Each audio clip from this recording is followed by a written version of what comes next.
Très bien, donc pour ce qui nous concerne aujourd'hui, on va parler dans le cadre des journées du patrimoine, donc de Talmontier et Amécourt, donc deux villages du bord de l'Epte, que vous connaissez bien.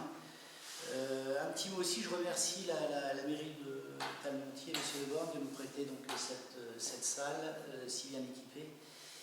Voilà, vous transmettrez. Oui, je vous en prie. Alors moi je vous remercie tous d'être venus, d'avoir pris le temps d'assister à cette conférence. Voilà, Monsieur le maire n'est pas là, mais il pense à nous et remercie Jérôme Brel d'avoir pris le temps d'organiser, de nous faire partager toutes ses connaissances. Voilà, alors dans la salle, il y a Monsieur Lambard, Francis Lambard, qui est adjoint au maire, qui est là, et puis il y a Catherine Lubazinski aussi. Pardon, Catherine Lubazinski aussi, qui est secrétaire de mairie. Voilà, moi, je vous souhaite une bonne conférence. C'est une conférence qui se dit vivante, c'est-à-dire que vous faites un appel aussi à toutes les connaissances. Chaque fois, vous allez pouvoir préciser des choses, au contraire, et si quelqu'un peut les noter, ça serait très bien. Oui, je vois aussi, il y a aussi M. Béal, maire d'Amécourt, qui est là, qui est pour la salle. Ah oui, alors il y a aussi quelque chose à dire. Je remercie aussi la SHGBE, la Société historique et géographique du bassin de l'Epte, pour son concours très très important. Tant dans la diffusion de la communication sur cette conférence, et puis sur la communication aussi d'archives. La SHGBE possède une bibliothèque qui est très très fournie sur l'histoire locale. Et un site internet sur lequel on peut justement consulter tout ce qui existe à la SHGB. Et il y a beaucoup d'ouvrages très intéressants. Excusez-moi, encore une chose, donc il y en a juste ici quelques-uns qui seront à votre disposition si vous voulez vous en procurer. Et puis il y a aussi des bulletins d'adhésion, excusez-moi, je bafouille, des bulletins d'adhésion si vous vouliez adhérer. Voilà. Alors, donc Talmontier Amécourt, village au bord de l'Epte.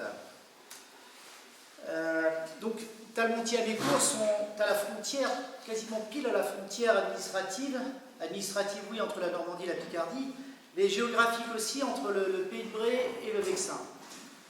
Donc à la frontière donc, de deux grandes régions naturelles qui sont assez différentes. Une qui est plutôt tournée vers l'élevage et l'autre, grossièrement, qui est plutôt tournée vers la culture.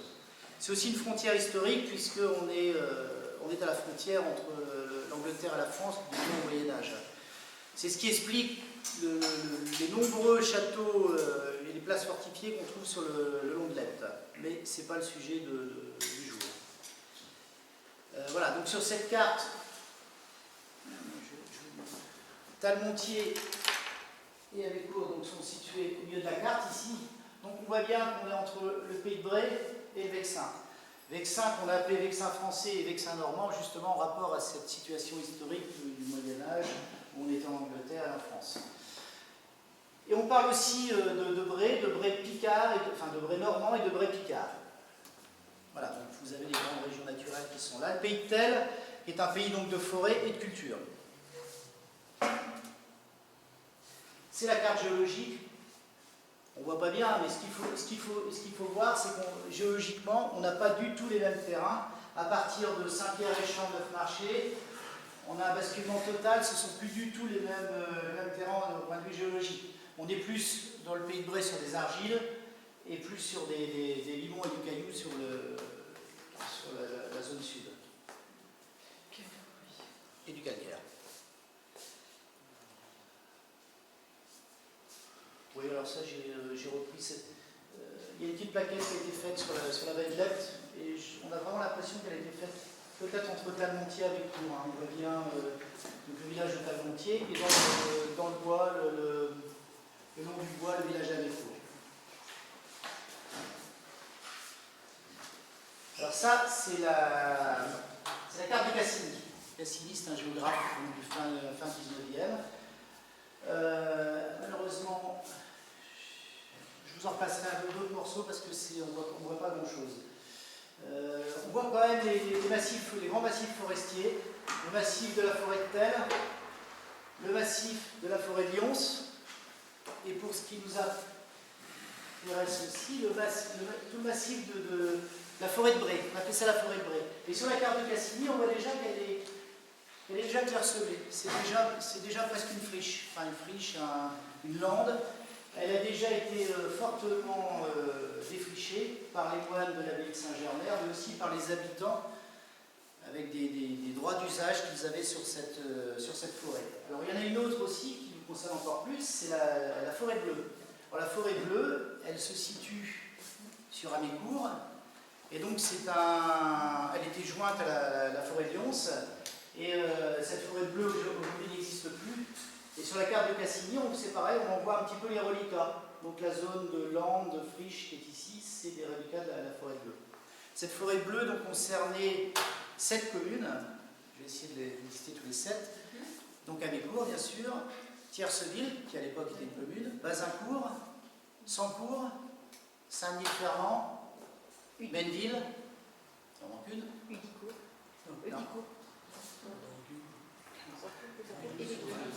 Hébécourt. Voilà, excusez-moi, donc Hébécourt. Donc ces 7 communes avaient des droits d'usage sur cette forêt. Ces droits d'usage remontent au-delà du XIIIe siècle. Et il y a un article très très intéressant qui est paru à la SNCE, qui a été fait par Joseph Caron sur cette forêt bleue, et je vous invite à le consulter, c'est très très intéressant. Donc les habitants avaient des droits d'usage sur ces forêts. Ça aboutit à quasiment la déforestation totale de cette forêt qui aujourd'hui n'existe plus. Par contre, on en trouve encore des traces dans la toponymie. Je vous montrerai tout à l'heure sur les cartes, sur les cadastres. La rue du Buisson Bleu, par exemple. Hein. Buisson Bleu, le terme buisson, il ne faut surtout pas prendre ça comme le terme qu'on connaît aujourd'hui, c'est un buisson. Non, pas du tout. Buisson, c'est une petite forêt, un petit bois. Hein. Et le buisson. Des espèces d'arbres, ça s'appelle bleu. La raison de bleu, alors là, il y a de multiples interprétations. C'est peut-être en rapport à la terre qui était très humide, parce qu'en latin, blatus, ça aurait peut-être donné ce terme-là, mais je ne pense pas qu'il y ait vraiment de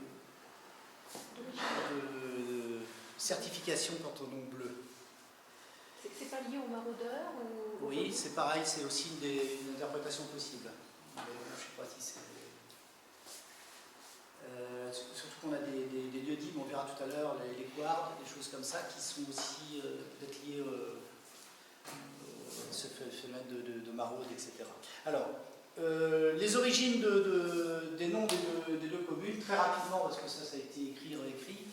Donc pour Amécourt, Amati Curtis, la cour, la ferme d'Aimé, c'est issu d'un nom seigneurial, donc c'est très ancien. Et pour Talmontier, le Moustier, donc un Moustier c'est un couvent, le Moustier en tel. Ça serait les origines donc, des noms des deux communes. Alors, pour mon petit exposé, j'ai terminé trois grandes parties, puisqu'on est sur les journées du patrimoine. On va faire une partie sur le patrimoine vivant, c'est plus une partie ethnologique. Une partie sur le patrimoine bâti, architectural, avec l'orthographe, et le patrimoine naturel, c'est-à-dire l'environnement. Donc on va commencer par le patrimoine vivant. Donc je vais montrer comment on peut appréhender donc, les gens de ces différentes communes depuis le Moyen-Âge et surtout depuis la Révolution, parce que au niveau de nos archives, elles sont très pauvres avant la Révolution. Et avec la Révolution et l'administration, on a eu des archives beaucoup plus copieuses. Donc, une manière d'appréhender la vie quotidienne, les gens, ce sont tous nos tables qui sont montées aux archives et qu'aujourd'hui on a la chance de pouvoir consulter sur un site de manière numérique. Ça évite de se déplacer là-bas. Donc ce sont tous les actes de décès, mariage, naissance. Les registres qui sont paroissiaux avant la Révolution, puis c'est les registres d'état civil après 1789. Mais ils sont tenus donc avant par les curés, puis par les officiers d'état civil. Et de temps en temps, le curé et après l'officier d'état civil, c'est la même personne. C'est-à-dire que le curé faisait office d'officier d'état civil. Et il y a tous les recensements qui sont aussi très intéressants. Donc là, je vous en ai montré deux. Un recensement de Talmontier et un d'Amécourt, à deux dates différentes. Et je vous montrerai aussi un troisième. La lecture de ces documents, il faut avoir une lecture assez... je vais vous en passer quelques documents d'actes de décès. Dans ces actes de décès, on a des renseignements très intéressants, autres que le fait qu'un enfant est né. On a l'heure où c'est déclaré, bien souvent c'était déclaré le soir après le travail. On a bien souvent le métier des gens. Donc il y a pas mal de petites notions intéressantes dans ces actes qui permettent de déterminer un petit peu quelle était la vie quotidienne de nos prédécesseurs. On va passer à la suivante. Voilà, alors on ne voit pas bien. Mais je vais essayer de vous en lire un déjà. On va commencer.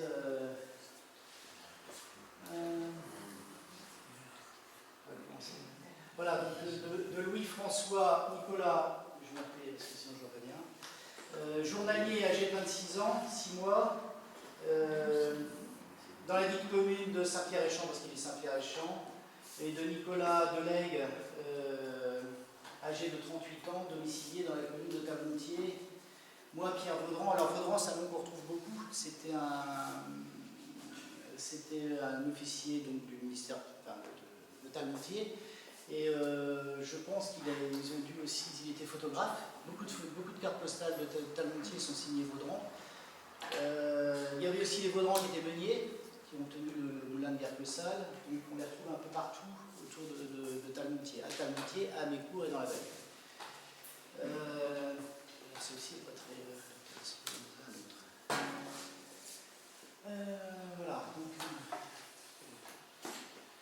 Alors, par devant moi, Pierre Vaudran, membre de la commune de Talmontier, le 20 janvier dernier, les faits de dresser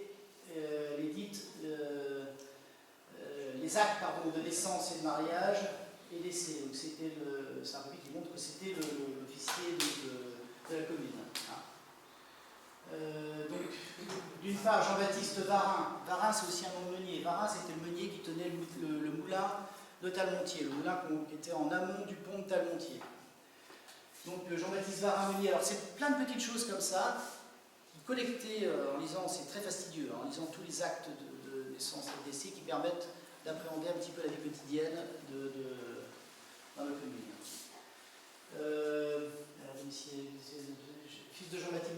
Fils de Jean-Baptiste Varin, maçon, et Marie-Marguerite Lefebvre, tous deux domiciliés dans la dite municipalité. Alors, je ne vais pas tous vous les lire parce que c'est fastidieux, mais on trouve plein de petits détails comme ça qui sont très intéressants. On a une signature de Psalmon. Psalmon, c'était une famille de cultivateurs, et qui, avant la Révolution, il y avait un Psalmon qui était donc, fermier et receveur de la seigneurie d'Avécourt. Donc Psalmon qu'on retrouve beaucoup. Il y a une rue à Talmontier qui est la rue Bordeaux-Psalmon. Bordeaux, c'est pas un nom, hein, c'est au bord de l'eau. Hein. Sur toute la vallée de l'Epte, on a plein de noms comme ça à Bordeaux. C'est au bord de l'eau, hein, c'est pas. Alors, signature de Camus, le curé d'Avécourt, là qu'on voit aussi. Sa tombe existe encore dans le cimetière d'Avécourt. Ça a été le prêtre, le prêtre d'Avécourt qui a juré pour la Constitution. Bon, je vous en passe. Je ne vais pas tous les lire, parce que j'ai pas mal de choses à vous montrer. Bon, ça, c'est un acte de décès. Aujourd'hui, c'est le jour du mois de février. Assez rapidement, on arrive à lire. Au début, c'est un petit peu compliqué, mais on arrive à lire assez facilement ces documents. La naissance de Z Vivienne du Montier. Hein. Il y avait des prénoms assez étranges à l'époque. Je ne sais pas si ça existe encore. Z peut-être, Vivienne, je ne suis pas sûr que ce soit des prénoms qui existent encore. Voilà, alors on retrouve beaucoup de noms dans la commune. Henri, c'était le maître d'école d'Avécourt. Signature Henri en bas. On va y venir après sur les maîtres d'école. Alors ça, ce sont les recensements. Celui-ci, c'est un recensement donc, de 1830 de la commune de Talmontier. Donc c'est très bien parce qu'on a alors, vous avez donc l'endroit où les gens habitent. Hein, là, on voit Delancourt, Hameau des Landes, ok. Les noms des gens, leur prénom, l'année de naissance et surtout, ça c'est très intéressant, leur métier. Hein. Donc là on voit domestique, journalier, ménagère, maçon, bâcher, charretier, cultivateur, ménagère, propriétaire, je vois pas bien. Ah si, c'est ce fameux. Alors, ce Berthaud, c'était aussi le receveur de la seigneurie de Talmontier. Seigneurie de Talmontier qui, je pense, était une seigneurie d'Aurillac. C'est le même seigneur qu'à Saint-Pierre-et-Champ. Ouais.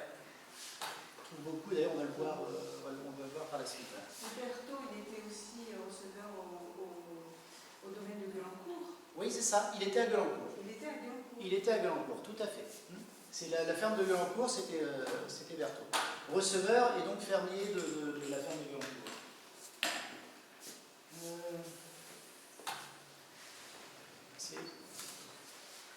Alors, on va surtout s'attarder sur les noms. Regardez le nombre de meuniers.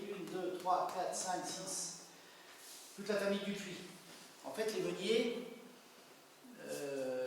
c'était les familles entières. Les Bouchereaux sur Neufmarché, les Dupuis ici, le Dicken sur Gisors. C'était toujours la même famille. Ça se transmettait de père en fils. Et chez le jeune fils, il était au départ garçon meunier. C'est un espèce de puits meunier. Enfin, avant d'avoir le statut de meunier, il fallait pas mal d'années. Et c'est resté toujours dans la même famille. Et même ils s'épousent entre familles de meuniers. C'est assez drôle, ça sera un sujet très intéressant de regarder dans la vallée, mais c'est que les familles de meuniers qui se rapprochent. Alors, qu'est-ce qu'il y a d'autre? Ah, on voit le parrain Marie-Geneviève d'Antelière. Là, il y en a énormément sur Amécourt et Talmontier, début 19e, énormément d'Antelière. Ah oui. Donc en fait c'est des marchands, c'est de la dentelle de Chantilly surtout, et c'était des marchands qui venaient déposer leur matière première pour le dentelle. Je pense que c'était dû aussi au fait que ça leur coûtait moins cher de le faire ici. Hein. L'éternel recommencement. Parce que ça a disparu fin 19e. Et il y avait un réel savoir-faire, puisque j'ai lu dans un article que la robe de la reine Victoria lors de son couronnement, donc fin 19e, la reine anglaise, la robe avait été faite à Talmontier. Ça, c'est un peu Il paraît que les dentelières travaillaient dans des toutes petites maisonnettes qui se trouvent dans les cours des maisons à Talmontier. Tout à fait. Tout à fait. Elles se rassemblaient pour coudre, c'était assez fastidieux. Hein, ça devait être un travail. Donc on revoit maçon, ménagère, dentelière. Un autre meunier. Donc il y avait pas mal de meuniers. Hein. Donc dentelière, journalier. Alors les appellations ici, c'est drôle, c'est journalier, puis quand on passe de l'autre côté à Amécourt, c'est plutôt noté manouvrier. Et on est quand même. Il y a un peu deux coutumes qui sont différentes. On est plus sur une coutume normande du côté d'Amécourt, et on le retrouve sur les unités de mesure, arpent, acre, les journaux pour les surfaces, et de l'autre côté on est plus sur des arpents. Voilà, donc on voit des différences de culture entre les deux communes. Journalier, dentelière, journalier et encore dentelière. Alors 1, 2, 3, 4, 5, 6, 7, 8, c'est déjà la 9e dentelière qu'on voit pour le même registre.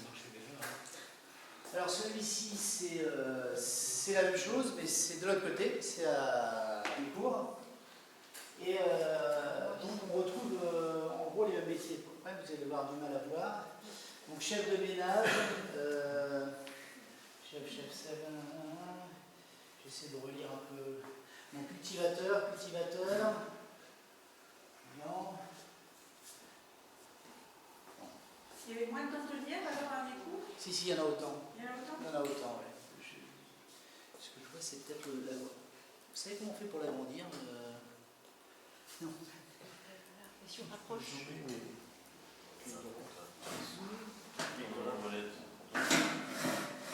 Ça n'agrandit pas, ça fait pas. Je vais pas s'occuper. J'aurais dû regarder, mais bon,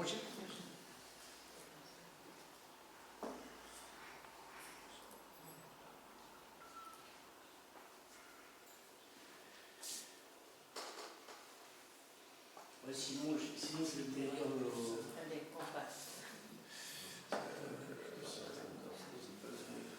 Non, mais si je les.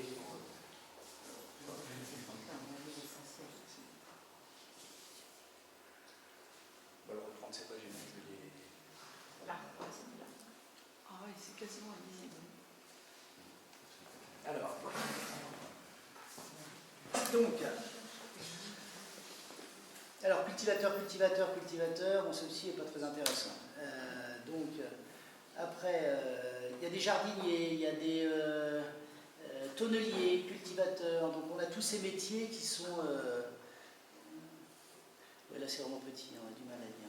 Bon, il y a quand même beaucoup de cultivateurs et beaucoup de dentelières. Bon, je vais les passer parce que on va pas jardinier.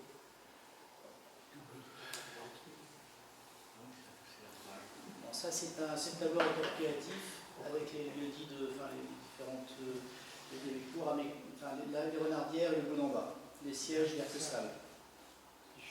Au passage, on voit qu'il y avait quand même, alors Herquesal c'est la ferme qui est en bas dans la vallée où j'habite aujourd'hui, il y avait 13 personnes qui vivaient. Hein.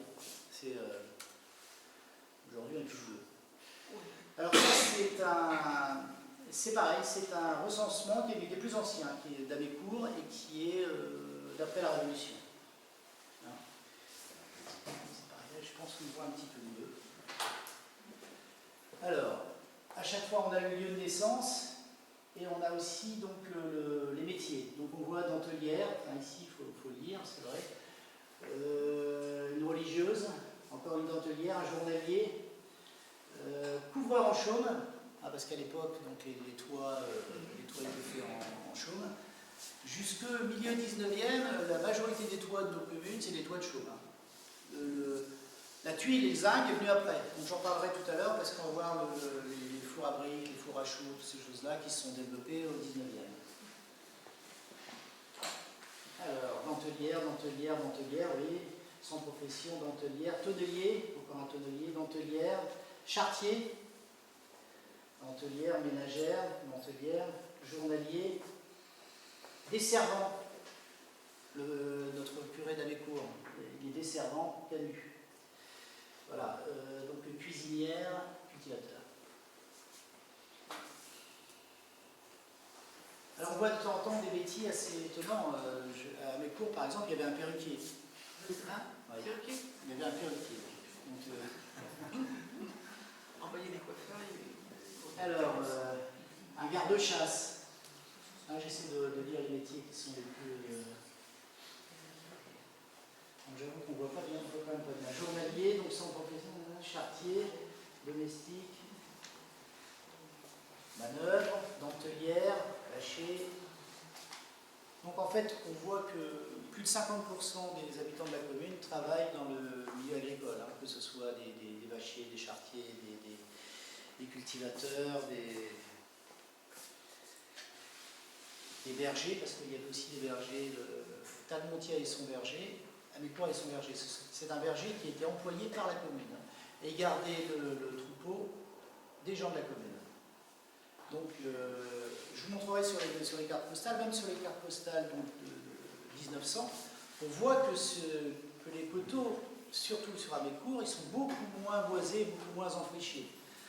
En fait, tous ces coteaux-là c'était des communes, donc des communs, à tous les habitants, et ils s'étaient pâturés par des troupeaux de moutons qui appartenaient à tous les habitants, mais qui étaient gardés par un berger, qui était un berger appointé par la commune.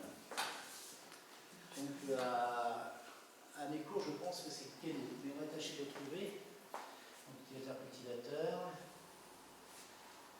Voilà, on passe à la suivante, il n'y a pas de. Sabotier. Voilà, ça c'est aussi des métiers qui sont liés donc, à la forêt de bleu. Donc sabotier, donc dentelière. Je vois pas bien, c'est. Les bûcherons. Ah si, il y a aussi les bûcherons, il y a aussi des bûcherons. Il y a les bûcherons et les charbonniers aussi, c'est tous ces gens-là qui travaillent dans les forêts. Donc charbonnier, donc le charbon de bois était très très utilisé de manière pour les verriers, mais pour d'autres activités.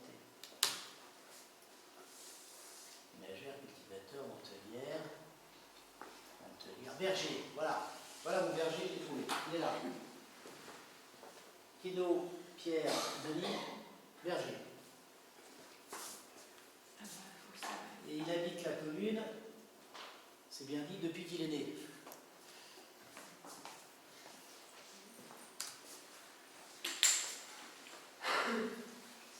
Alors, des bourreliers, là, je vois un bourrelier. Un badestamier, B-A-D-E-S-T-A-M-I-E-R. Vous savez ce que c'est, ça, badestamier? Quelqu'un a une idée? Badestamier. Je sais que vous n'avez pas. Badestamier.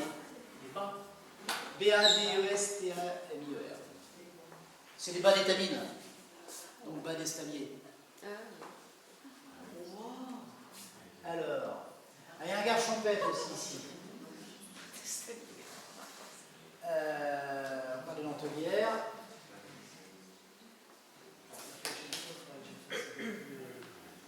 Journalier, Antelière. Journalier, ce sont des gens qui louent leur bras à la journée, donc pour toutes les tâches agricoles. Oui. Et ça, c'est récapitulatif. Il y avait combien d'habitants? 224 à cette époque-là. Je ne sais pas combien, Alain, combien d'habitants aujourd'hui? 700 et quelques. Bah, ça n'a pas beaucoup baissé, ça n'a pas beaucoup monté. Donc, on alterne cette vie quotidienne par les registres de délibération municipale quand il en reste. Malheureusement, sur nos communes, il n'en reste plus beaucoup, mais ça permet d'avoir pas mal de renseignements aussi. Les inventaires après décès, je ne vous en montre pas, mais j'en avais épluché notamment pour les meuniers, mais ça, c'est extraordinaire. Ça donne beaucoup aussi de renseignements sur leur vie quotidienne. Les cahiers de doléances aussi, alors ça, je vous ai sorti, c'est pas le papier original, mais j'ai sorti ça pour vous montrer un petit peu quels étaient les cahiers de doléances. Donc c'est tout ce que les habitants d'une commune ont sur le cœur et qu'ils écrivent juste avant la Révolution. Alors, là c'est celui d'Avécourt. Il y a tout le temps dans la paroisse d'Avécourt une pâture commune nommée Sept-Villes de Bleu. Donc ça c'était la pâture commune donc, des habitants d'Avécourt dans la forêt des Sept-Villes de Bleu. Avantage à l'agriculture, utile aux propriétaires et surtout à la classe des pauvres, qui par ce moyen pouvaient avoir des bestiaux nécessaires à la subsistance. Ils faisaient pâturer leurs bestiaux dans la forêt de bleu, enfin, qui à l'époque n'est plus une friche. Ces pâtures sont actuellement défrichées au détriment de l'intérêt de la paroisse. La communauté demande qu'il y en ait un tiers qui soit remis en pâture et que les deux autres tiers soient partagés à chaque la dite paroisse. Et que les 7 paroisses qui composent les dites 7 villes soient partagées entre elles et que sur la partie qui reste en pâture, il ne soit pas permis d'y mettre les moutons. Parce que les moutons, ça bouffe tout. Hein. Donc, en fait, c'est ce qui s'est passé. Après la Révolution, toute cette forêt de bleu qui était terrain communal, enfin terrain donc des 7 villes, ont été séparés entre les habitants. Et donc aujourd'hui, dans les cadastres, vous voyez souvent des parcelles marquées issues des 7 villes. En fait, c'est ça. C'est des parcelles donc, qui ont été défrichées à l'origine et après partagées entre les habitants. Alors, que le gouvernement prenne en considération que les chemins et rues intérieures des paroisses sont semés de ravins. Il parle de ravins parce que vous avez vu les pentes de montagnes escarpées et d'inégalités qui les rendent presque impraticables. Et à l'agriculture, qu'il soit permis à chaque cultivateur de mettre en prairie artificielle jusqu'à 1/6 de son lot sans en payer de dîme.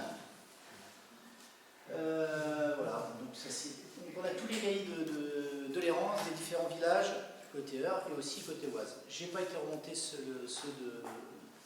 de l'Oise, mais ils existent aussi. Hein. On les trouve et on trouve des choses très très intéressantes. Ça, c'est aujourd'hui dans l'ouvrage de M. Cadieux, qui recense les différents cultivateurs de la commune de Talmontier.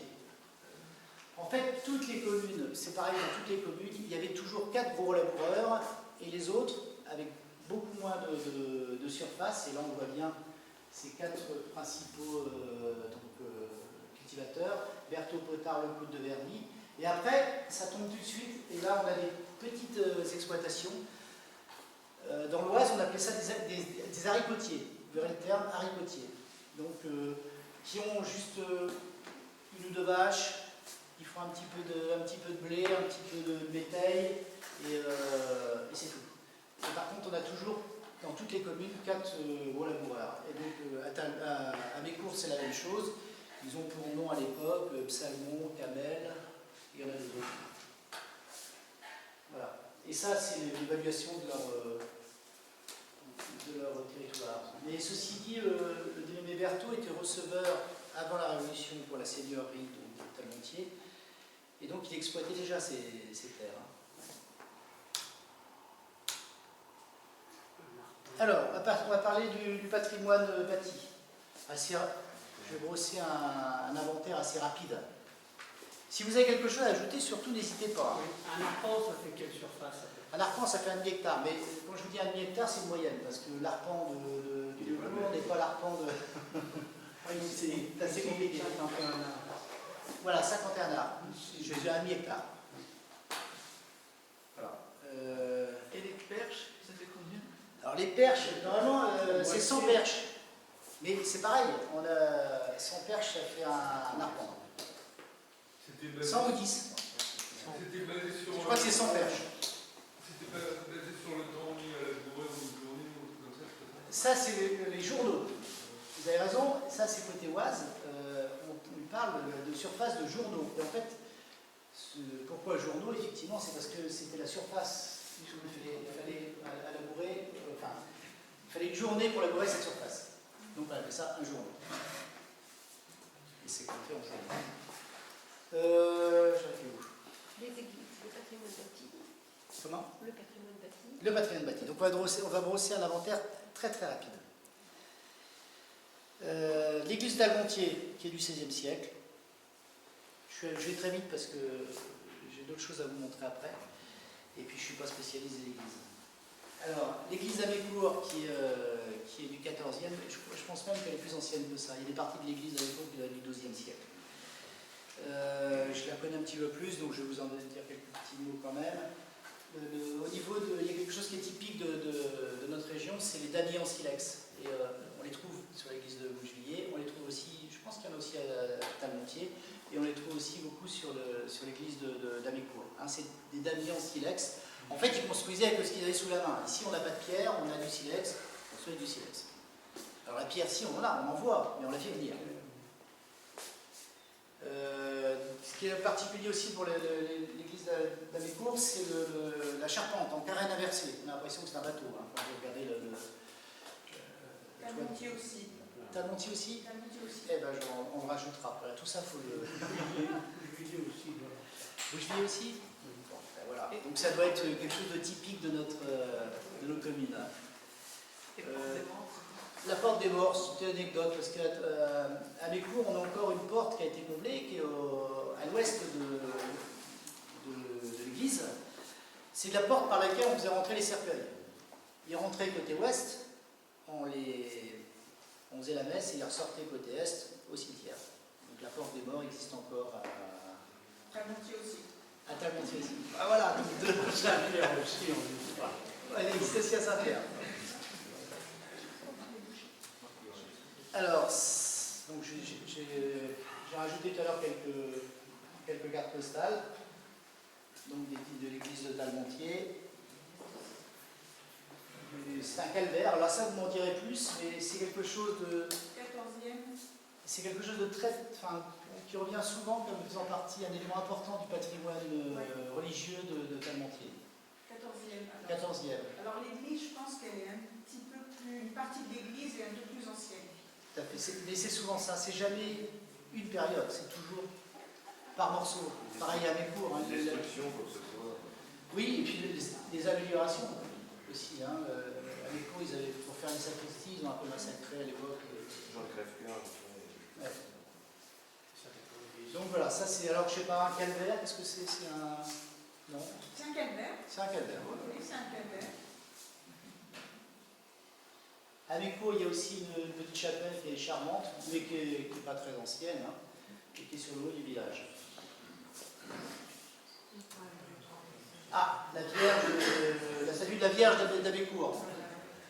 C'est en haut du village, et elle tourne le dos au village, c'est assez étrange. Hein. Elle est tournée vers la vallée. En fait, il y a une explication, c'est qu'elle a été érigée dans les années 80, 1880, je ne vais pas dire de bêtises, mais entre 1880 et 1890, on va dire, suite à une épidémie de variole qui s'est vissée dans le bas du village. Il n'y a pas eu beaucoup de morts, il y a eu quand même quelques morts en bas, et donc la prophylaxie à l'époque, on érigeait une statue de la Vierge pour intercéder et protéger les habitants. Et en fait, aucun habitant du haut du village n'a été touché par la variole. Et donc, il y a eu un culte, enfin, une procession qui s'est faite toutes les ans jusqu'avant la Deuxième Guerre mondiale pour remercier justement la Vierge de son intervention. Donc voilà pourquoi elle est tournée vers la vallée.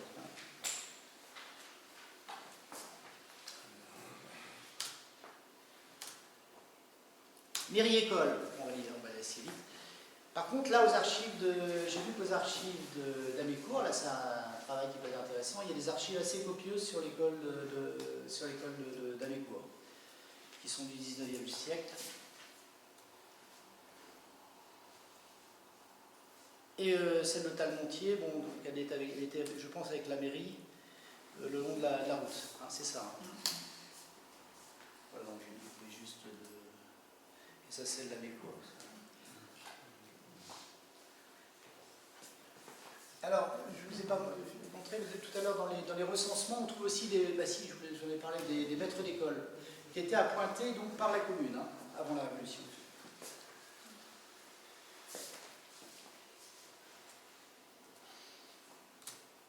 Alors les moulins, je vais essayer de restreindre un peu mon exposé, parce que ça, j'ai fait quelque chose de beaucoup plus copieux sur les différents moulins de la vallée. Donc les moulins de Talmontier. Le moulin de Gueulancourt. Gueulancourt, donc c'est la ferme qui est entre Talmontier et Série-Fontaine, la grande ferme qui est en haut. Ça, c'est une ferme très très ancienne. Et on en trouve des traces dès le Moyen-Âge. Elle était affectée au fief du cuisinier. Qu'est-ce que c'est que le fief du cuisinier? C'est un fief dont les revenus étaient affectés aux cuisines de l'abbaye de Saint-Germain. Ça, c'est tout à fait particulier. Je pense que ça pourrait être le sujet d'un travail très intéressant. Donc ce fief du cuisinier, pourquoi le moulin de Gueulancourt était affecté au fief du cuisinier? Il avait plusieurs fonctions, ce moulin. Il faisait de l'huile, c'était un moulin à huile, c'était un moulin à foulon et un moulin à farine. Foulon, c'est-à-dire foulon. Les foulons, ce sont un moulin à drap, voilà, pour faire du drap. Donc, ce sont des marteaux, mais la bure monastique, vous savez, la bure des moines qui était en laine, pour l'assouplir, on la mettait dans des bacs avec de l'argile et des gros marteaux tapés sur l'étoffe pour la détendre et la rendre un peu plus souple. Donc pourquoi ce moulin avait ces trois fonctions et pourquoi le fief du cuisinier? Parce que avec ces draps, on faisait la bure monastique, voilà pourquoi l'abbaye. Avec l'huile, on faisait deux choses. À l'époque, on faisait l'éclairage et du savon, donc affecté aux revenus des cuisines de l'abbaye.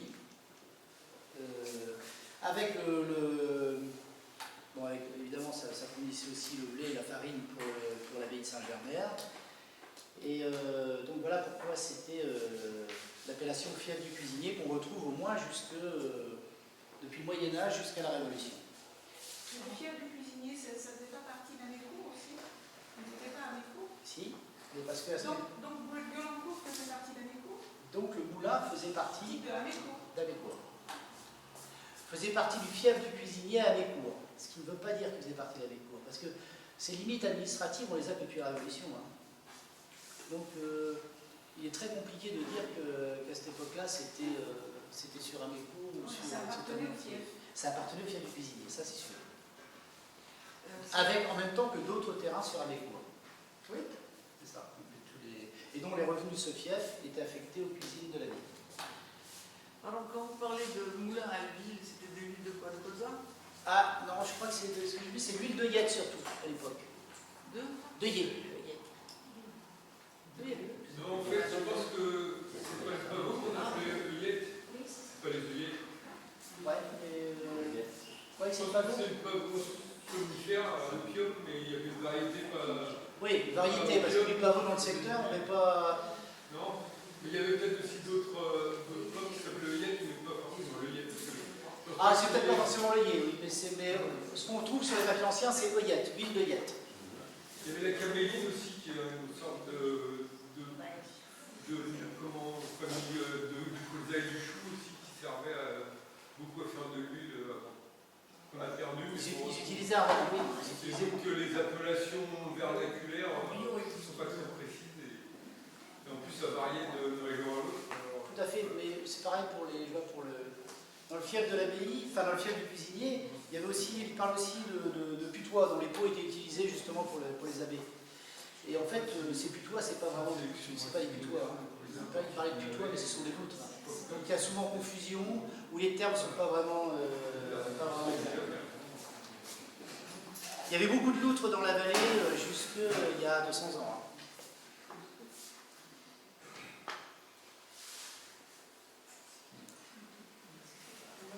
Alors ça, c'est le moulin de Guelancourt aujourd'hui. Donc il y a encore la voie haute, hein, bâtisse. Et il y a une espèce de tour, là, vous voyez, sur le côté gauche, là. Et voilà ce qu'il y a dedans. Vous savez ce que c'est? Monter les sacs. Non, ça aurait pu être ça, une machine à monter les sacs, mais c'est pas ça. C'est pas ça. C'est une anecdote, ce moulin, comme tous les moulins de la vallée, qui sont dans les fermes, a été utilisé pour la force motrice qu'il représentait. Donc, a été monté, on va dire, dans les années 30. Sur cette roue était engrainé un câble en acier avec des pylônes, comme des remontées mécaniques de téléski, pour amener la force dans la ferme. Donc, et actionner batteuse, leur batteuse pour battre le blé, mais pour actionner aussi les béliers, pompe à eau, pour actionner des coupes racines. Coupe racine, c'est pour couper les betteraves. Qu'est-ce qu'on pouvait actionner encore? Des tarards. Enfin, on actionnait tout un. C'était le moteur de l'époque. Hein. Donc, que ce soit à la ferme de Guelancourt, à la ferme de Guerpessal où je suis, on a encore gardé pas mal de vieux engins comme ça, enfin, des tarards, des béliers, des choses comme ça. Donc, toute la force était fournie par la roue hydraulique, par l'intermédiaire de câbles qui engrainaient donc sur des roues à gorge en bois, on mettait de la résine pour pas que ça glisse. Voilà, ça c'était. Et ça, on trouve ça. Donc, je vais citer Guerpessal, donc sur Amécourt, je vous ai cité Guelancourt, donc sur Talmontier, mais aussi à Bougevilliers, au Manoir des Brumes, c'était une ferme, le Manoir des Brumes. Hein. Et donc, la force hydraulique était remontée jusqu'au pigeonnier par un système de câbles. Mais bon, d'autres fermes, hein, Éragny c'était pareil, donc toutes les fermes de la vallée ont utilisé la force hydraulique des moulins qui étaient sur leur territoire. Vous avez dit tarare, c'est quoi? Un tarare, pardon, c'est un ventilateur, une espèce de gros ventilateur en bois qui permet de séparer la balle du grain de blé. La balle, c'est l'enveloppe qui est autour du grain. Alors ça, c'est le moulin de Talmontier qui à l'époque était transformé en scierie. Sur le moulin de Talmontier, c'est un moulin qui était... Alors, je n'ai pas trouvé de notion dans ce sens-là, mais c'était un moulin banal au départ. Un moulin qui appartenait à une seigneurie, mais je n'ai pas trouvé vraiment beaucoup de littérature là-dessus. Donc après la Révolution, il a évolué dans différents domaines, surtout, on va dire, dans la deuxième moitié du 19e. Il a fait même du laminage. Il a fait donc de la scierie et puis il a fait aussi des fleurs en celluloïd. Enfin, je vous passe les différentes cartes postales donc, de la scierie de Talmontier. Si vous voulez intervenir, n'hésitez pas. Et où est-ce que c'est ça dans Boutara. Boutara. Quand vous passez le pont de Talmontier à gauche, c'est parce qu'il y a une grande haie, on ne voit rien, mais derrière, le lieu qui s'appelle le Boutara, et c'est là qu'était le moulin de Talmontier. Ouais. Alors, je crois qu'il y a une bonne partie des bâtiments qui a disparu, et la scierie a été reconstruite à une époque en amont du pont. Et ces photos-là, je crois que c'est les photos justement c'est ce qu'il y aurait, de l'amont du pont. On reconnaît le bâtiment qui est là. Vous me dites, si, pour les chemins de Talmontier, vous me dites si je me trompe. Hein. On reconnaît le bâtiment qui est là, qui existe encore. Hein. Donc c'est une ancienne Et série. alors là, il y a un petit... Parce que la rivière est entre deux. Hein. Donc là, on est côté Abicourt. La rivière est entre deux. Il y a une petite anecdote qui est assez marrante. Vous voyez cette petite voie là, elle mène de la Syrie à la voie ferrée. Et si vous passez après le pont de Talmontier, vous verrez, il y a une espèce de talus qui existe encore. Et bien, cette petite voie, elle était sur le talus. Et elle permettait de porter les grumes depuis la Syrie jusqu'au train. Jusqu'à la gare de Talmontier à Bécourt. Voilà. Pas de flottage? Alors du flottage, il y en a eu. Il y en a eu avec la forêt de Lens, mais pas beaucoup. Ça a été vraiment assez c'est bien antérieur. Hein. Parce que C'est surtout la Landelle qui a servi de moyen de transport du bois pour Paris. l'Epte était plus grosse autrefois ou... Non, je pense pas. J'ai quelques photos du bord de l'Epte. Il y a quelques détails quand même qui sont assez marrantes. Enfin, ça, j'ai mis cette photo-là, c'est la photo des employés de la Syrie Talmontier. Et dedans, il y a un des sociétaires de la SAGBE, un ancien. Le père de l'ancien, pardon, le père. Oui, le père, de famille Pellerin. Alors, le père de l'État? Oui. Voilà, le père de l'État. C'est ce qu'on m'avait dit à l'époque. Qui était employé à la Syrie de Talmontier. Il y a une autre carte postale où il y a tous les employés de la Syrie avec des exemplaires de ce qu'ils fabriquaient, Ben là, etc. Là, c'est ce qu'on a. Hein. Oui, Vous avez une armoire, vous avez mais il y en a un une autre, buffet. vous ne l'avez pas? De Talmontier ou de Saint-Pierre-et-Champ? Non, de Talmontier. Ah non, je ne sais pas. Non, mais Justement, ce qu'il faut, c'est important. Si vous avez tous des cartes postales, il faut que Marie-Claire les collecte et puis les numériser, parce que c'est important que c'est... Mais Talmontier, il y a eu beaucoup de... Moi, sur Ils l'Union aimaient bien prendre des photos des gens qui travaillaient ici. Il y a toute une série, une dizaine de cartes dans la boulangerie, par exemple. Ce qui serait super, c'est de les collecter. Alors, là, c'est encore une autre vue de la Syrie. là, on connaît, oui. L'arbre de Lévieux. Mais c'est vrai qu'avec l'angle de vue, l'autre angle de vue, c'était pas évident. Surtout que là, il y a plus d'arbres. Voilà, bon, ça c'est le bâtiment aujourd'hui. Avec un parc, c'est magnifiquement en vue. Alors, ça forme l'usine de Talmontier de Vence, c'est ce que j'ai fait aux archives, dans la série S. La série S, c'est cours de usine. Ça nous permet d'avoir tout ce qui a été fait sur la rivière, dans nos différentes communes. Donc là, c'est donc annexé à la demande de 1855 pour le sieur Fleury, la mineure de zinc. Hein, donc ça a été l'époque du développement du zinc dans la vallée de l'Epte, avec les usines de Céry-Fontaine, de Brélu, donc la vieille montagne, etc. Tout le développement de cette industrie au 19e. Donc on voit le moulin avec sa roue à aube et les bâtiments qui sont au-dessus. Et en fait, à cette époque, c'était une passerelle. C'était même pas un pont. Et je ne sais pas si vous avez... Si vous voulez intervenir, n'hésitez pas. Alors, je mettrai à disposition tous ces documents à Marie-Pierre. On va tous les numériser. Et comme ça, si vous avez... Alors ça, j'ai trouvé ça dans la série des archives qui recense toutes les machines à vapeur du département. Donc ça, c'est la chaudière qui était utilisée, donc parce qu'au bout d'un moment, la force hydraulique était plus suffisante, hein, donc il fallait un apport d'énergie. Et donc c'est la machine à vapeur. Donc cette machine à vapeur, donc, par le sieur Fleury, la minière de zinc, donc c'est pour le moulin de Talmontier.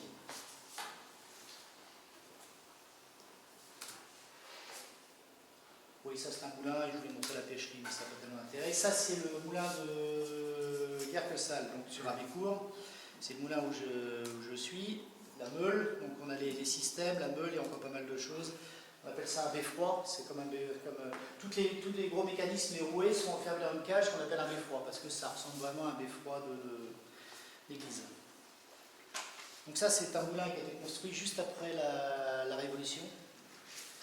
Après la Révolution, entre Gournay, Gisors et partout en France, suite à la suppression des privilèges dans la nuit du 5 août, il y a eu une explosion du nombre de moulins dans toutes les vallées, forcément, puisque c'est devenu... tout le monde pouvait créer un moulin. Donc, il s'en est créé une vingtaine entre Gournay et Gisors. Ce qui a d'ailleurs été source de conflits par la suite. Parce que les moulins étaient tellement proches les uns des autres que ça avait de l'incidence sur les profils et sur les niveaux d'eau. Donc ça c'est la voie haute du moulin de Guerpessal qui existe encore. Ah oui, ces moulins ont été aussi transformés pour l'électricité. Ils ont fourni beaucoup de nos villages. La première électricité qu'on a eue dans nos villages était fournie par la force hydraulique et par nos moulins. Que ce soit à Série-Fontaine, à Éragny, Talmontier, je ne sais pas. À Mécourt non plus, je ne sais pas. Bouchevilliers, c'était le cas aussi. Et donc c'était du courant qui était fourni par des dynamos. C'était un courant continu de mauvaise qualité et qui servait uniquement à l'éclairage. Là, pour la ferme de Guerpessal, j'ai gardé la dynamo. Donc ça, c'est le moulin de Guerpessal aussi. Dans la charpente, on appelle ça un crible. Donc c'est un appareil qui permet de nettoyer, de trier le grain. Alors, les fermes à Talmontier. Donc il y a la ferme de Velancourt au Sieur Berthaud, qui était fermier du seigneur d'Aurillac. Alors, la ferme des Landes, je ne sais pas, est-ce qu'il y a une ferme aux Landes, ça vous allez me dire? Moi, je pense qu'il y en a une.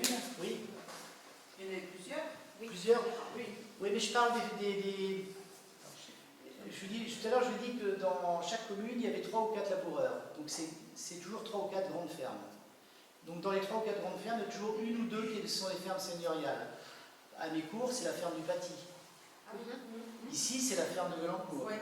Hein? Alors après, effectivement, il y a d'autres... La ferme de Deux-Chapelles. Oui, mais C'est la ferme de Deux-Chapelles. Ah oui, mais même la ferme à Champissé.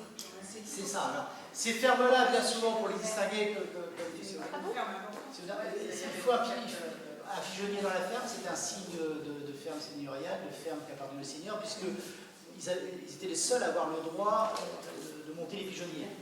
Vu que les pigeons faisaient des dégâts dans les cultures.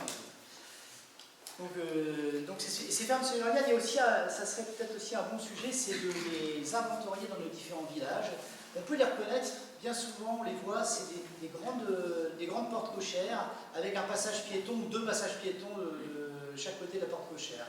Donc ça serait très intéressant de les inventorier dans la vallée parce que je crois qu'il y en a encore pas mal. Donc voilà, donc j'ai mis un point d'interrogation parce que j'ai retrouvé les traces d'une ferme Psalmon. Et j'ai discuté avec Marie-Pierre qui était aussi ferme de la Ruelle après et qui était... Il y avait un manoir avec? Et oui, là, moi j'ai vu l'appellation manoir. Vous avez vu le manoir? Vous le verrez tout à l'heure. Mais Ça a été j'ai mis un point d'interrogation parce que j'en vois pas de traces. Donc, La première fois. sous toute réserve, hein, point d'interrogation parce que c'est ce qui est écrit sur le plan, mais moi non plus j'ai jamais entendu parler. Donc, Parce que la manoir, c'est un petit château. oh, l'appellation manoir, oui, non, mais ça peut être... oui, ça peut être très succinct. Hein. C'est pas forcément le... Ça est bien glorifié avant. Oui, oui. C'est comme des châteaux. Alors, les fermes à Mécourt, donc la ferme du Paty, au sieur Psalmon, fermier du seigneur Lefebvre, dont on retrouve le nom aussi à Talmontier. Hein. La ferme de Guerpessal, qui était au sieur Drony, receveur de l'abbaye de Mortemer. Et la ferme des Renardières, qui est aussi dans le centre du village. Voilà C'était un hameau, la Renardière? C'est un... Non, c'est pas un mot, ça fait partie de... Je cherche le terme, c'est un... À Mécourt, on a différents... C'est pas des fiefs, c'est des... C'est pas comme nous avec les Landes. Si, c'est ça. C'est... Ah oui, c'est un mot des... Oui, non, là c'est dans le village. Mais à Mécourt, on a différents... C'est les lieux-dits, mais c'est... On a les sièges, on a les margottes, c'est d'anciens fiefs en fait. Il y a les renardières, il y a le bout d'en bas, il y a sur les gardes des majors, on a dans le tableau d'assemblage les différentes zones. Voilà, c'est des zones différentes de village. Les parties du village. Les parties du village. Même dans le cadastre aussi. Comment? Dans le cadastre aussi, quand on achète dans le terrain, c'est... Voilà, mais ça existait dans le cadastre. Hein. Ils ont repris les noms, les appellations des différents secteurs. Mais c'est pareil pour Guerpessal, dans les papiers anciens, c'est marqué hameau de Guerpessal, mais en fait, le Seigneur Lefebvre l'avait cru. Mais moi, d'après ce que j'ai pu voir, j'ai rien trouvé aux archives d'Évreux, il possédait le hameau de Montel à Saint-Pierre-Champ. C'est le même Lefebvre parce que Alors voilà, c'est ça. Parce que lui, c'était, j'ai regardé, conseiller au Parlement de Paris, donc d'avant la Révolution, et en fait, il était quasiment jamais à Bécourt. Mais c'était le oui, seigneur moi, j'ai retrouvé les traces. Il habitait le château d'Abécourt. Les traces de Montel appartenant au Seigneur, enfin, on ne disait pas le Seigneur, on disait à Lefebvre d'Abécourt. Alors c'est celui-là. C'est celui-là parce que c'était son nom.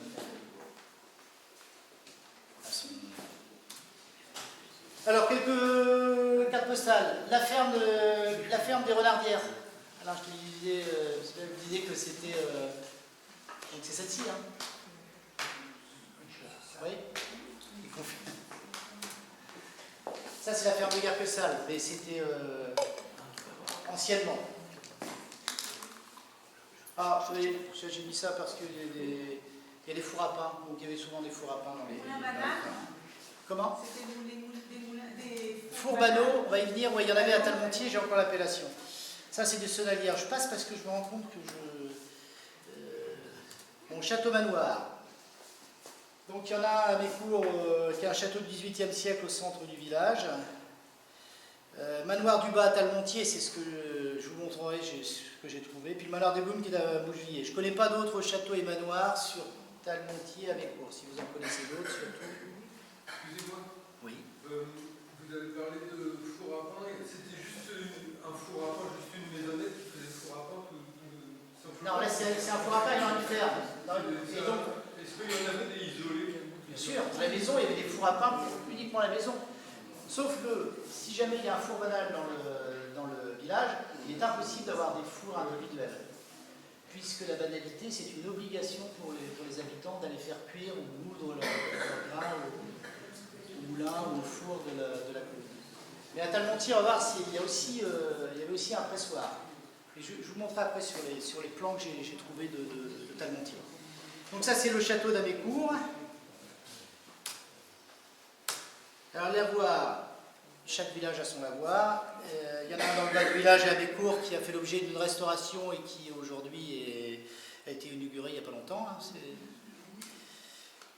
il y en a aussi près du pont de Talmontier, qui n'existe plus. Et il y en avait un aussi rue du Manet. Oui, justement. Alors, rue du Manet, c'était un abreuvoir, c'était un C'était un lavoir. lavoir. C'est aussi un abreuvoir. Oui, non, mais c'était un lavoir, parce qu'il y avait D'accord. des planches pour les lavandières qui venaient battre leur neige. Alors tout ça, il faut me le... Donc ce qui sera intéressant aussi, c'est de recenser les mares. Bon, je connais les anciennes mares d'Amécourt parce qu'elles n'existent plus souvent. Hein. Et la mare du Paty, sur la place du village, centre du village, il y avait une grande mare qui servait d'abreuvoir d'ailleurs.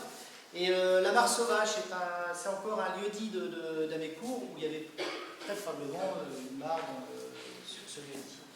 À Talmontier, je ne les connais pas. Mais je sais qu'il y a eu des mares sur le plateau. Oui, une Hollande. Hollande. Et j'en ai noté aussi une autre. Une en montant la rue du Val-d'Anne. Ah bon. Ah oui, là où il y a l'arbre. Oui, à gauche. Voilà comment était le lavoir de Talmontier. Il n'existe plus. Hein. Moi, ça ressemble à celui de. Oui, ça c'est d'Amécourt. Il ressemble comme oui, c'est quasiment le même qu'avec. Alors voilà, le Manet, donc ça à Talmontier, le Manet à l'abreuvoir. Moi je connaissais l'abreuvoir. Et donc le lavoir était sur cette. à côté. À côté. Là, par là. Ouais. Le Manet, c'est là où on laisse les. Alors, des auberges, café, hôtel, il y en avait sur les deux villages, à Amécourt comme à Talmontier, je passe assez rapidement. Donc à Amécourt, sur la place du village, on a 3 cartes postales différentes sur cette épicerie. Et puis sur la route nationale à Talmontier, l'hôtel Café du Commerce. Il y en avait 3 à Talmontier. Il y en a plusieurs. Mais j'en ai eu, justement, si vous pouvez les lister, tout ça, ça fait partie des inventaires patrimoine. Et si jamais on arrive à bien les situer, à savoir qu'est-ce qui est devenu la bâtisse. Elles existent toujours. Ils existent toujours. Oui. Donc votre communication, la route Paris-Dieppe, ici à Talmontier, elle est apparue en 1754.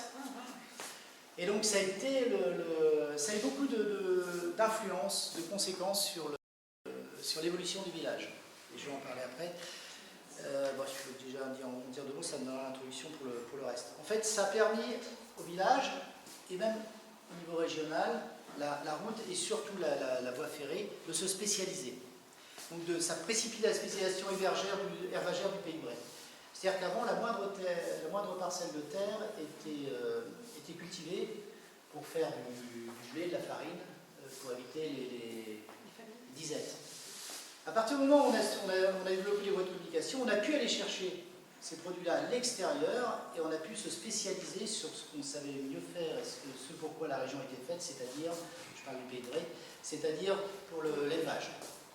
Donc, à chaque fois qu'on pense que le bocage, le paysage tel qu'on le connaît aujourd'hui, enfin, du moins tel qu'on le connaissait il y a encore une vingtaine d'années, c'est-à-dire que des pâtures partout, on a pensé que c'était, historiquement, ça avait toujours existé. Non, c'est un phénomène de spécialisation du 19e siècle vers l'élevage bovin.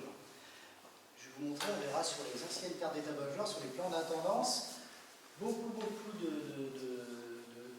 notre sol était affecté aux cultures, y compris pour Talmontier, y compris pour Amécourt. On va le voir par la suite. La voie ferrée 1870, avec une gare, donc la route Paris-Dieppe, c'est deux. La gare de Talmontier-Amécourt,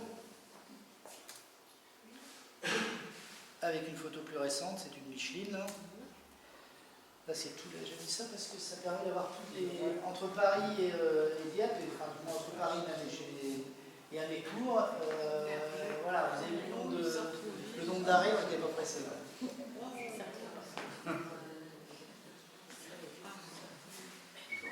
Là, ça peut être marrant de retrouver ces différents. Comparé avec les horaires actuels, Sur la on voie n'a pas gagné beaucoup Non. sur Paris-Gisors. Hein.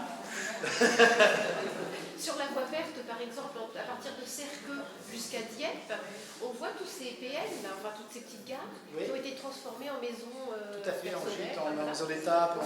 Oui, voilà. Avec la voie verte, on a changé en épicerie. Oui. Ah, c'est une petite anecdote.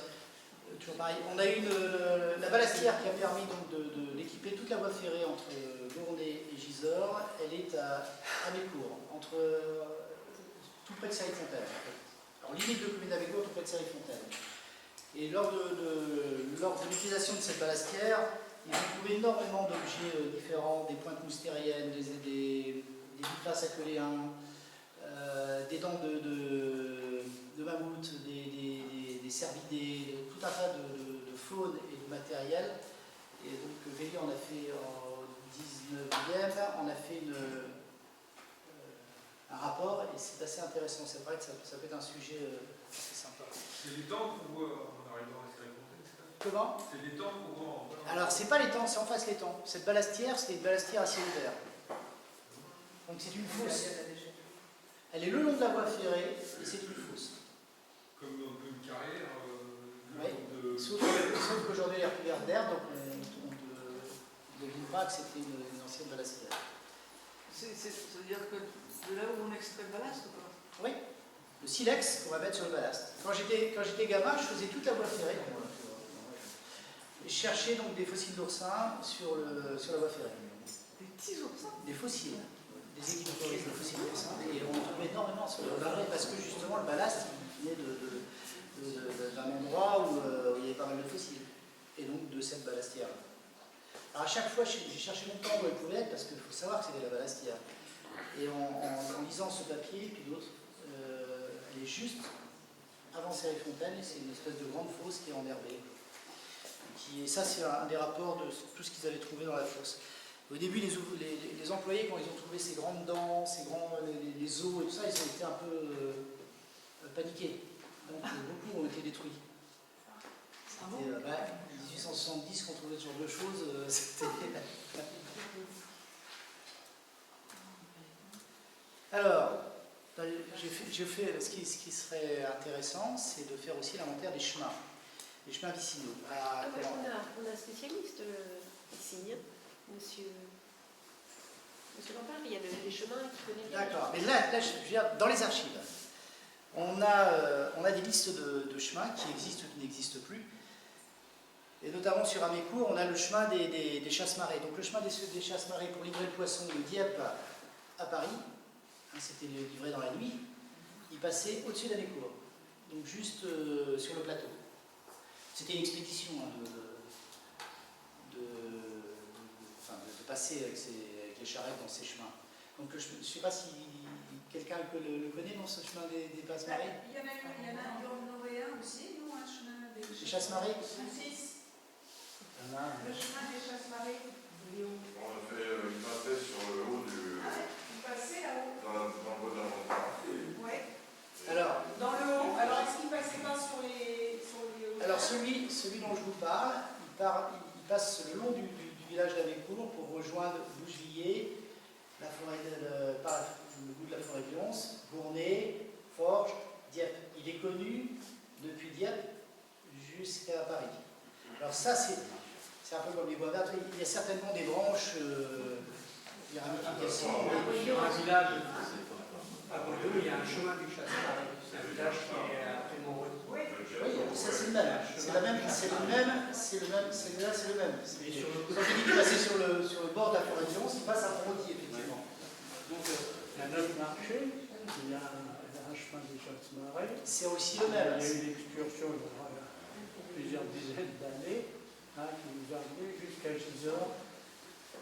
C'est le même. De l'autre côté de la ligne de chemin de fer. Mais il est parfaitement identifié. Enfin, moi, sur le plateau, là, entre Gournay et Gisors. Hein. Et au-dessus aussi. Hein, et sur nos plans cadastraux, c'est chemin chasse-marée. C'était rectiligne? Non, pas particulièrement, non. Non, mais par contre, il est sur le plateau, il n'est pas en vallée, ça c'est sûr. Bon, Il existe toujours. Est-ce qu'on retrouve les fermes où il y avait les chevaux? Parce que vous changez souvent les relais. Les relais. Ouais, alors c'est pas. Dans les fermes, il y a des chevaux. Chez moi, il y a encore les écuries. Mais là, vous parlez des relais de poste, des choses-là. Je pense qu'il y en a eu un à Talontier, mais ça c'est pareil. Toujours la même ferme de relais. C'était un relais de poste. C'était un relais de poste. Bon, ça c'est pareil, c'est des choses. Trouver des. Je pense que dans les séries d'archives, on doit pouvoir retrouver des choses. Ce que j'ai trouvé aussi sur les chemins vicinaux intéressants à Talontier, le chemin de l'Écorché. Vous connaissez ça, les habitants de Talontier, de l'Écorché. Le chemin de l'Écorché, c'est un chemin qui est proche de Bougevilliers, en montant vers la Pampa, on va dire. Et je pense, ça c'est mon interprétation, quand ils tuaient les animaux, il y avait toujours un site dans le village qui était toujours éloigné un petit peu du village, dans lequel on s'est... des trous, oui, pour mettre les... Voilà. Donc ça, c'est... Alors j'ai retrouvé, je vais vous montrer sur quel plan, j'ai retrouvé un chemin de l'Écorché. Chemin de Haumont, vous connaissez, du Vaudrivard, vous connaissez ça? Non. Alors, ça, c'est des anciennes appellations que j'ai trouvées sur des anciens plans. Ça, c'est un procès-verbal qui détaille tous les chemins d'Amécourt, qui est très très intéressant, où justement on voit le chemin du chasse-marée. Voilà. Alors il n'est pas là. Voilà, au milieu, et le chemin des chasse-marées qui conduit du hameau de Bougevilliers à Gisors. Vous voyez? Attendez, on sait. Donc, le chemin du chasse-marée qui va de Bougevilliers à Gisors. Mais il y a plein d'autres anecdotes comme ça qui sont sympas. Très rapidement sur les matériaux de construction, le silex des plateaux, comme on construisait avec ce qu'on avait sous la main, donc chez nous, c'est beaucoup de silex et d'argile. Du bois, des forêts de tel et des forêts de bleu. Puis ensuite, la brique pour chaînage et mur. On couvrait en chaume, en tuile, puis en ardoise et en zinc. Et tout ça, c'est pour ça le développement de la zinguerie au 19e avec toutes les entreprises qu'on a eues dans la vallée.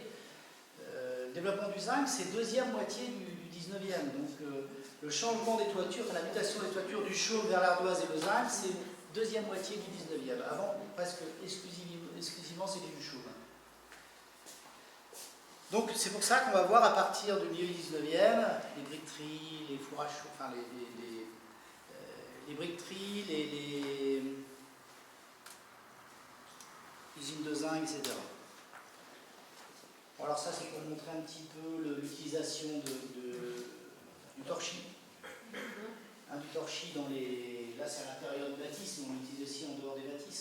Donc c'est toujours fait avec des petits cavaliers en châtaignier. Châtaignier parce que c'est un bois qui résiste aux insectes.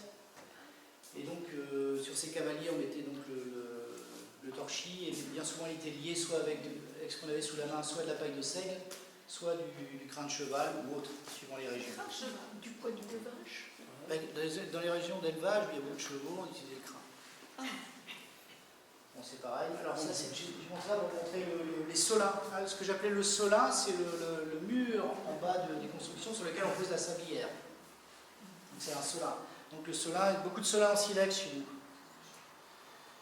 Bah, ça c'est pareil, c'est le remplissage en silex, ce qu'on a sous la main. Et donc là, avec la brique, c'est l'échaînage brique avec remplissage silex. C'est ce qui est le plus simple. Mais c'est ce qui fait aussi le caractère de nos bâtisses. Après, toute la question, c'est à silex vu ou pas quand on restaure. Alors là, ça fait couler beaucoup d'encre. Je ne suis pas sûr qu'au départ, c'était à silex vu.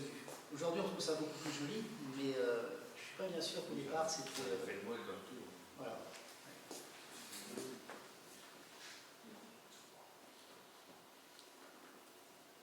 Forêt bleue, ça j'en ai parlé. Forêt de telle. La forêt de telle aussi, il y a eu ces droits d'usage. Alors, ces droits d'usage ont bien souvent abouti à la déforestation, enfin au défrichement. 12 000 arpents. Comment 12 000 arpents, au plus grand. À l'origine À l'origine, la forêt de telle venait jusqu'à Talmontier, bien sûr. De toute façon, ça est coupé en deux. Il y a le canton de l'Éclat et puis la grosse partie. Donc, elle allait au moins jusqu'à l'entreprise d'Envoi ici. Tout à fait. Alors, ce qui reste aujourd'hui, c'est les bois, les remises, les garennes, les buissons, les friches, les relictuaires. Tout ça, c'est des reliquats de l'ancienne forêt de thym ou forêt bleue. Alors, ce que j'avais fait, j'avais étudié les haies. Alors, haies relictuaires, c'est des haies qui restent de la déforestation.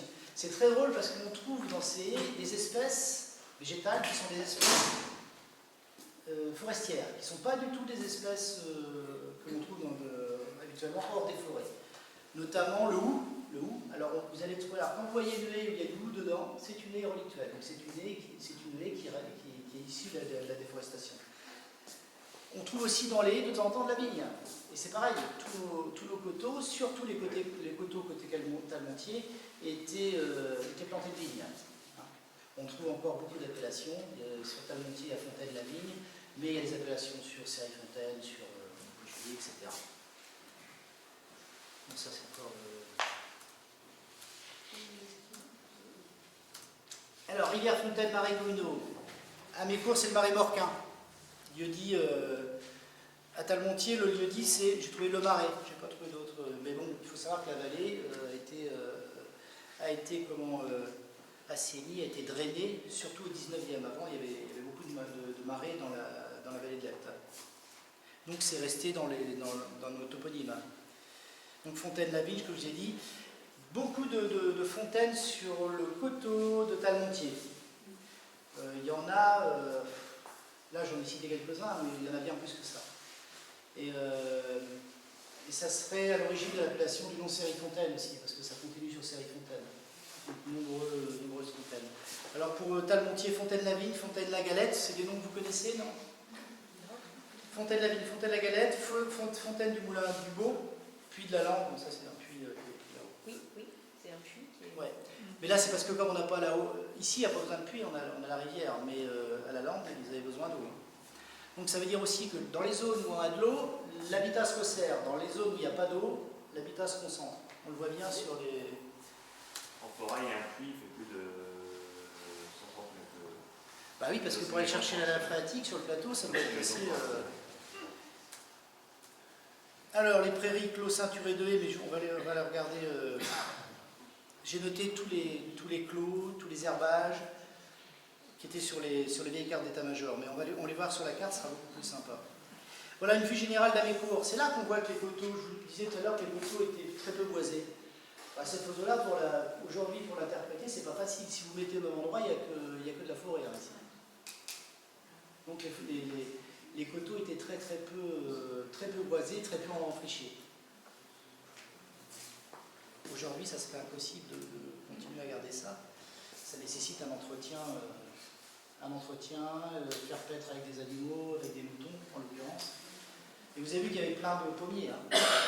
On n'en a plus beaucoup, mais là c'est couvert de pommiers.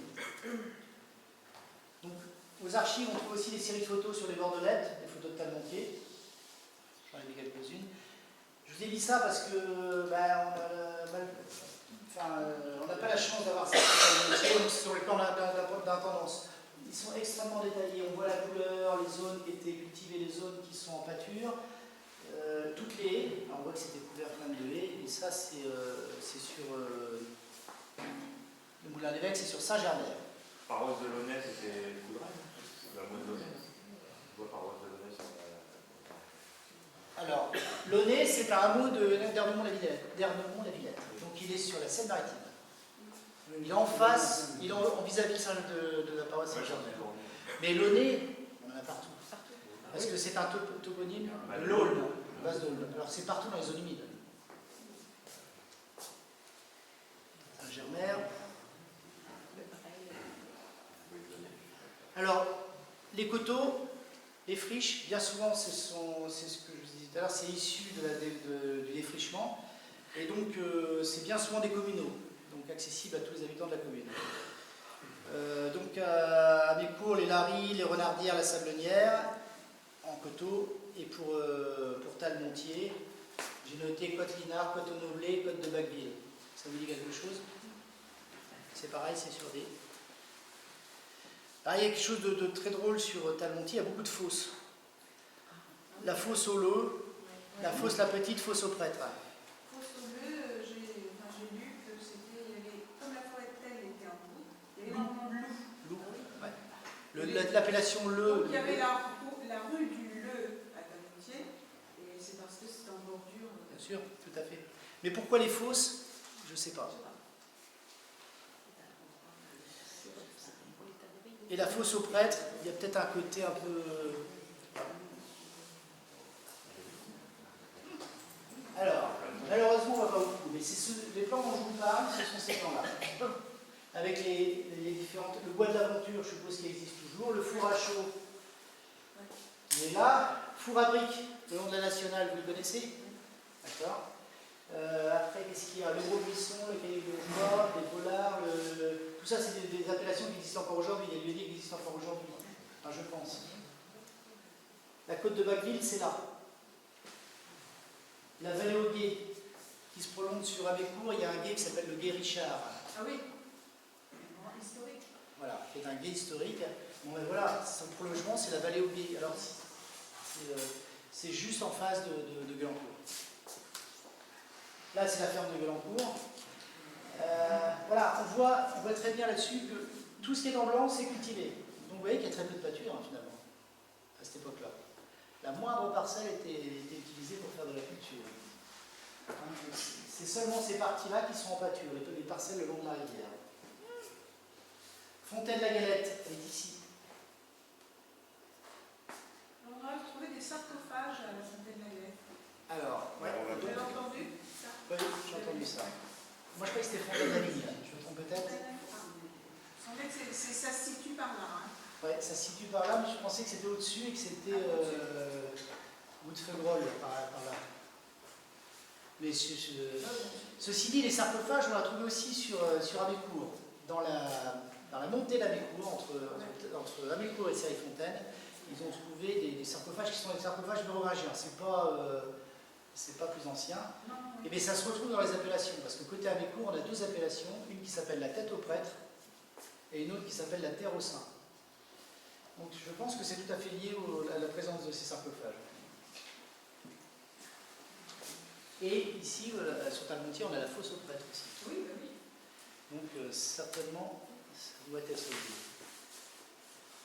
Les Plessis, ça existe toujours ce lieu-dit? Le Plessis. Ah oui, c'est quoi? Le Plessis, oui. Alors Plesser, hein, c'est tresser. Donc c'est un terme qui vient de tresser des haies. Donc tous les termes français. Avant que les barbelés existent, ils faisaient des petits bestiaux en haies vivantes entremêlées. Et facile. Facile. Oui, les haies en moistier ou en saule, c'était de la très facile. Ouais, facile, moi, c'est un terme que C'est une imbrication de végétaux, c'est vrai. Mais bon, donc le plessis, le plessiel, le plessis, enfin tous ces termes-là, c'est lié à la haie. Hein. Donc vous avez aussi un terme comme ça, avec une... Mais je pense qu'à l'époque, on voit des différentes orthographes. Les orthographes ne sont pas toujours sûres. Bois de feuilles, qu'est-ce qu'il y a d'autre? Bon, des clous, etc. Je passe parce que le prélat, je vous ai expliqué qu'il y avait très peu de pâture. Là, on le voit bien sur Tagontier. Le four à vent, il doit être quelque part par là.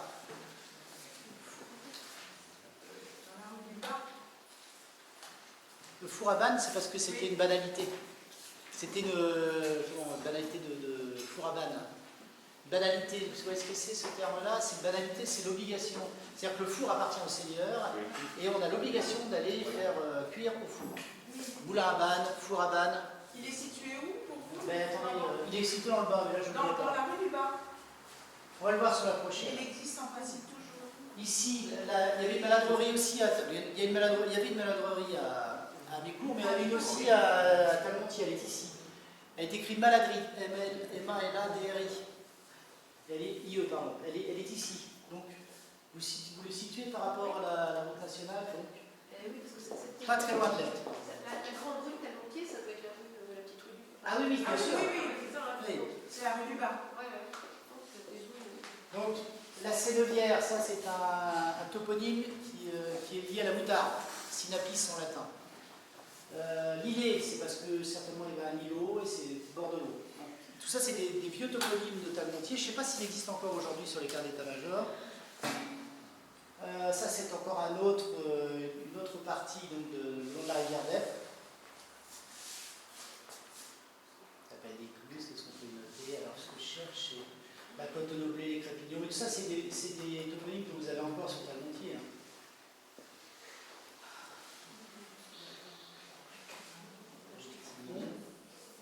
Le fond du Vaudrivard. Voilà, c'est ça que je cherchais. Le four à vanne, il est là. D'accord. Donc ça doit situer. C'est ça. C'est ça. Ça doit être. Moi, je l'ai vu vers Jérôme du Chaussois. C'est ça, Jérôme du Chaussois, Ouais. peut-être un peu plus loin. Les mots. Derrière chez lui, il y a un four. Ah, d'accord. Et ça devait être le four à vent. Donc on doit voir la station. Il est où? La station d'épuration doit se situer par là, actuellement. Ouais, regarde, t'as un chemin plus à ta gauche, là. Le pressoir, il était là. Le pressoir de Tagontier. L'appellation ici. Mais là où il y a le calvaire, on ne voit pas le calvaire, non? Mais à mon avis, c'est à la sortie de village. Oui, c'est ça, c'est la sortie du village.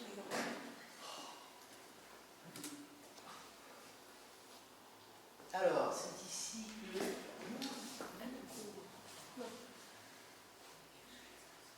Voilà. Je pense qu'ici, donc ici, Psalmon, c'était la ferme dont on parle tout à l'heure, vous parlez qui était donne sur la rivière. Est-ce que vous connaissez l'endroit? C'est-à-dire, là, c'est l'Est. L'ancien chemin de Gournay, l'Est, Ah oui, là. d'accord. C'est la ferme de Normuel. Voilà, c'est ça. Oui, oui, Oui. oui. Donc c'est l'ancienne ferme de la Ruelle, et donc ça c'est une centre. Oui. Et au bout, qu'est-ce qu'il y a sur C'était l'abreuvoir et le lavoir. Le premier lavoir du village. Oui. Oui. Et c'est le premier. Et la rivière, elle est bien comme ça. Elle est bien contournée comme Et ça. la rivière, elle est bien comme ça. D'accord. Il y avait un... Alors on a aussi le four à banne qui est là. Ok. Voilà, on arrive Donc, le four à banne, c'est le nom de Banette. C'est Banette, non? Non, c'est ce qui donne. Aujourd'hui, vous le retrouvez dans l'appellation publier les bancs. Donc c'est la même origine.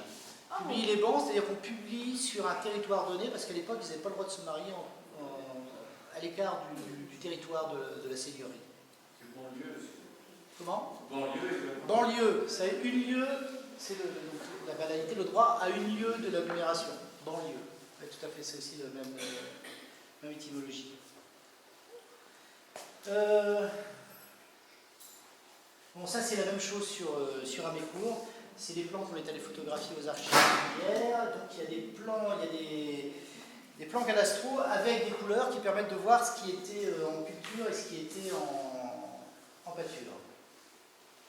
Ferme de Gartosal. Bon, je vous en ai sorti un paquet, mais je pense que ça, c'est tous les toponymes que j'ai relevés. Ce qui serait bien, c'est que ce soit du côté de la Mécourt ou du côté de Talmontier, on note tous ces toponymes. La SAG avait édité un article de Cadieu qui a relevé tous les toponymes de... D'accord. Alors, L'arrêt crochu. Oui. Alors, ce qu'il faut, c'est les relever et puis les interpréter aussi, c'est sympa. Parce que, il les a, incident de Lambert. et c'est dans un cahier, un des cahiers. Oui, mais ils sont épuisés. Parce que j'ai pas connu. Ah, c'était... Bon, alors, monsieur Derasna est chargé de retrouver ça. 1977, là. Il me faire une nouvelle photocopie de ça. Oui, donc les premiers. Oui, c'est pas une franche charge. L'arrêt crochu, il y a aussi des rues comme ça à Bernouville, à côté de Baie du Saint-Édouard, rue des Raies Crochues, l'arrêt crochu. Mais ça, c'est tout ce qui est. C'est rapport à la culture, à tout ce qui est cultivé. Hein, c'est les mines, les acres, l'arrêt, parce que c'est l'arrêt de la charrue. Hein. L'épinette, on retrouve souvent aussi dans le coin. Ouais. Présence de menhir. Bon, évidemment, les vignes, mais j'en ai trouvé partout hein, sur la vallée de l'Epte. Il y en avait depuis Gournay jusqu'à la Seine. D'ailleurs, dans les actes administratifs de le volume 3, on retrouve des consignes pour cultiver la vigne dans les actes, dans les registres, les recueils administratifs de l'Oise. Et là, j'avais commencé, mais j'ai arrêté à relever tous les toponymes en vigne dans la vallée, il y en a partout. Il y en a partout. Même de l'autre côté du ballon, dans la costa du Pays de Bray. Pays de Bray aussi, il y en avait autour de Beauvais. Auto-sucré, la chaussée. Voilà, ça c'est encore un plan de la tendance.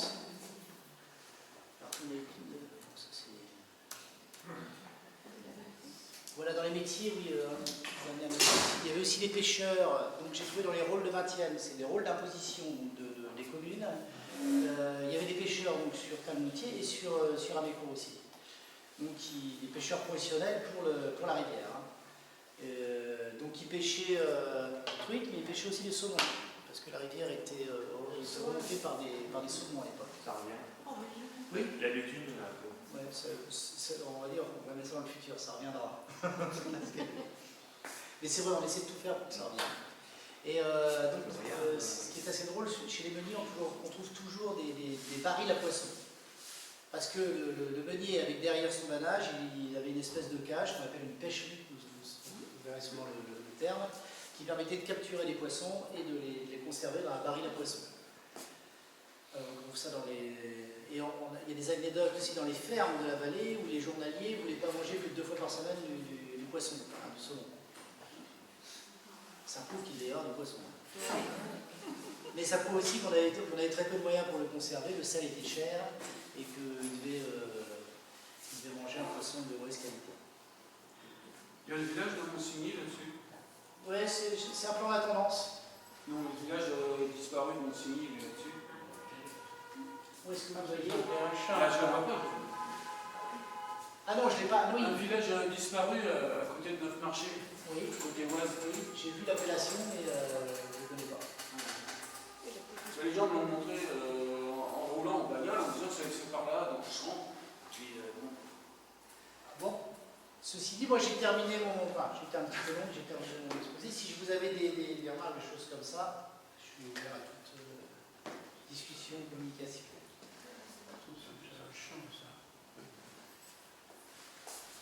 Talmontier, c'est un toponyme unique. C'est-à-dire Il n'y a qu'un. Oui, il n'y a qu'un toponyme dans ce... Il y a qu'un Ah oui, il y a une chapelle, oui. Il est unique. Donc, il y a tellement de. Pas de montagne. On peut interpréter talu, Enfin, il y a un autre montagne. Tel, ça viendrait du nom de l'Epte, Ita, mais bon... Vous l'aurez tel. Il y a un montel en lieu-dit au bout d'un salaire. Oui, il y en a d'autres endroits. Il y a un talmot en Charente-Maritime, ça ressemble un peu. Oui, Qui un utilise le tal, c'est du germain qui veut dire haut. C'est pas Talmontier. Mais pour tous ces toponymes, il y a souvent beaucoup d'interprétations différentes.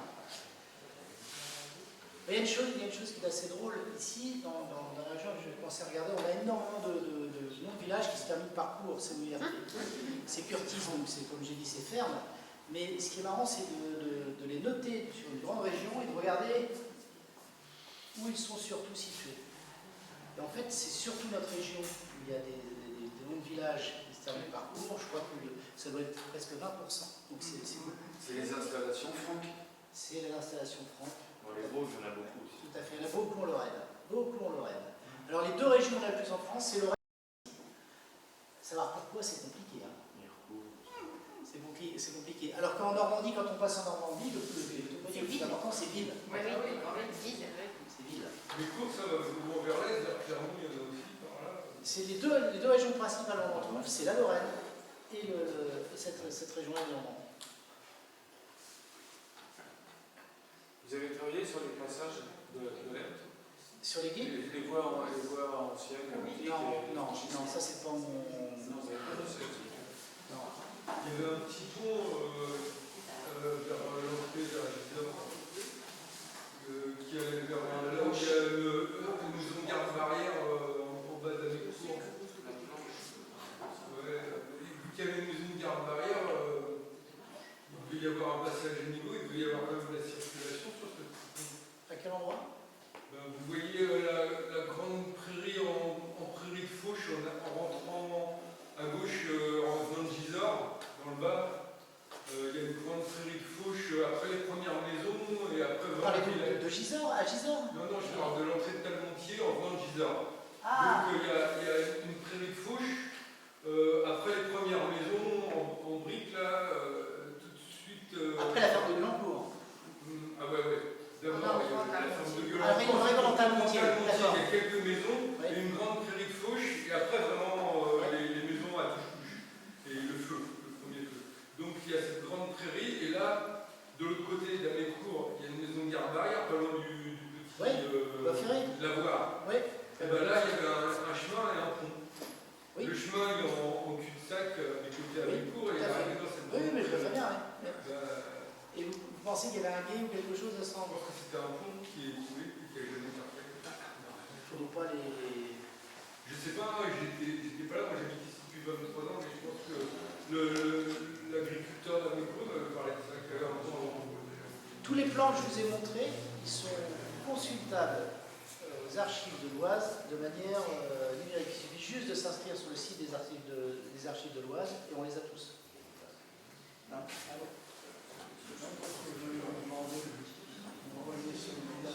Lequel? Celui-ci? Oui. Ah ben je vais vous l'envoyer. Mettez-moi votre mail. Je vous l'envoie, oui. Ce qu'il y a, c'est de temps en temps, c'est un peu long, c'est des fichiers un peu lourds, ça peut être un peu long à remonter, mais il n'y a pas de... Donc c'est pareil, hein, aux archives de l'heure, on a aussi pas mal de plans, parce que pour y aller, c'est compliqué. Est-ce que vous avez d'autres questions?